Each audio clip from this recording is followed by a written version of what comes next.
sa ngayon, kung itong ganong klaseng paniniwala ang ihaharap mo sa mga bata, sige, gawin mo yan, hindi ka makukulong. Yung lakas ng loob ng kabataan natin, dadagdagan mo pa ng tsapa?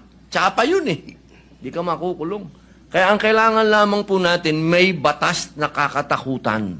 Hindi lamang po yung bata, unang-una yung magulang, pangalawa yung sindikato. Kasi dapat po nating tingnan lagi yung malaking sakop po nito. At diyan po sa kalsada, tandaan natin, ang vulnerable dyan, bata. At lalo na po, pagdating po dyan, sa usapin ng manonood ka dyan, ng kung ano-ano na napapanood natin sa social media, bata pa rin.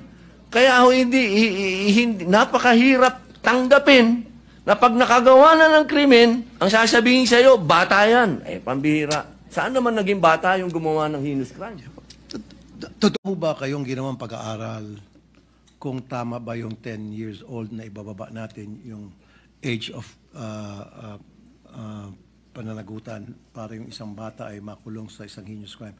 Have you conducted studies or are there or meron na buong pang pag-aaral na ginawa dito? Opo.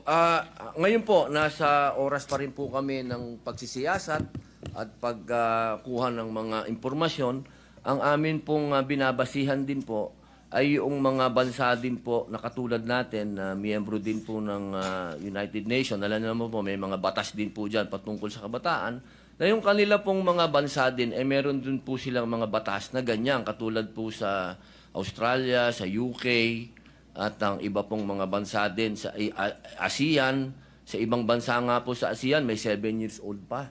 Opo, doon po sa UK, tsaka sa Australia, 10 years old po ang kanila pong ano. So, makikita po natin na doon po sa mga progresibong bansa din at sa mga kapitbahay po natin, eh, meron na pong mga ganitong batas. Opo.